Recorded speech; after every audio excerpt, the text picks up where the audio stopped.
survey of 1,200 teachers, Dumbledore was voted the most popular teacher from PechaKucha. Incidentally, number 10 was Walter White from Breaking Bad. I don't know what that says about teachers. But this got me thinking that can we learn anything from the qualities of these fictional teachers? Now, we all remember our favourite or worst teachers. Some of us are teachers, some of us are parents, some of us have to present in jobs or at interviews. This is something we have in common. Getting up in front of people is an act and a performance. The thing is, try as I might, I can't be Hilary Swank in Freedom Writers. So what we take from the real and transfer into the real life situation started to make me think. And I went on a bit of a buzzman's holiday and looked at all these different films. In actual fact, there are dozens of films. These are just a few mainstream films off my shelf. I particularly love To Serve With Love, Goodbye Mr. Chips. Wes Anderson's Rushmore is a particular favourite of mine. And then I started thinking about the qualities these teachers had and what made them memorable. You see, today, people say you need to be empathetic and understanding, supportive and flexible. In my day, teachers had to be a combination of Darth Vader and the Borg to get trust me. So I asked my students, which character would you most like to walk into the room and give a lecture or a PechaKucha talk? And I was quite surprised when they said Morgan Freeman.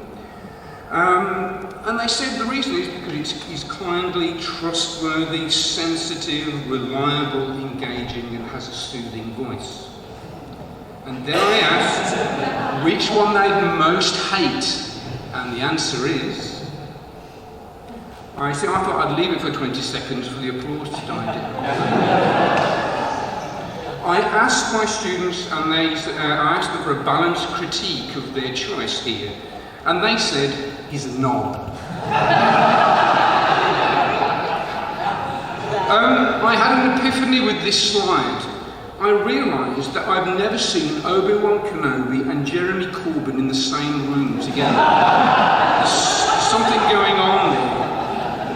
And I just put this up to show that there are representations of other teachers in films not relating to teaching. But I particularly love teacher personas and metaphors. I like teacher as a gardener because they nurture and bring things on. If I had a choice, I'd be a liberal, utopian, liberating, non-conformist storyteller. But there are dozens of them. Animator, teacher as a maverick, teacher as an orchestra conductor. And a favourite of mine is teacher as a social worker, and Robin Williams is here in Good Will Hunting, producing that. They look into the social and psychological and emotional development of children. But we don't want to be a teacher as a buffoon. They do get bad names, teachers and teaching get a bad name, and I think it's because authority is always lampooned. But even something like Carry On Teachers has some wonderful little situations where there's lots of teachers in different personas. This isn't a film, it's a bit of teen pulp fiction from America, but hey, with an author like Empty Coffin, I couldn't resist using it. The teacher is the enemy, has the power and the control. They corrupt. When I thought of my evil teachers, I thought of this. And you probably think the same way.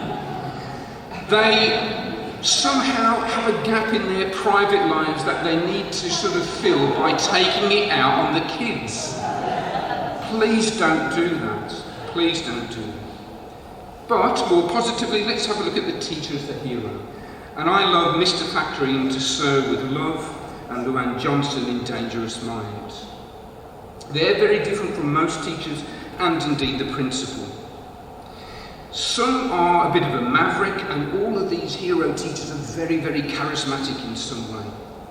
They all go the extra mile and never give up on their kids, as exemplified here by John Keating in Dead Poets Society. They're always battling against the system and ultimately failing. That is me, I think. But be careful with charismatic teachers. They are not all what they may seem. I love Hector in the History Boys. Charismatic, passionate, knowledgeable. An antidote to the current system where kids are tested to destruction and sadly creativity and the arts are marginalised. But spoiler alert, Hector starts to give his students a lift home on his motorcycle. I won't go any further. I love artwork as well. In some respects, art is even more liberating. You are free to create your own stories.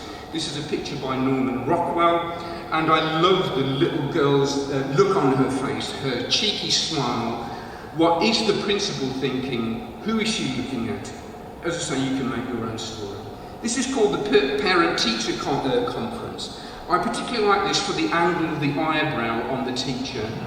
The look of sheer boredom. What is she thinking? Well, I think she's thinking, do you know what? Hurry up, I've got a glass of Rioja waiting for me at home and a DVD box set of Game of Thrones. And I've not even touched on music. So much in music. Wikipedia lists 298 songs relating to schools, teaching and pupil experience. I've picked another brick in the wall by Pink Floyd because I'm old school.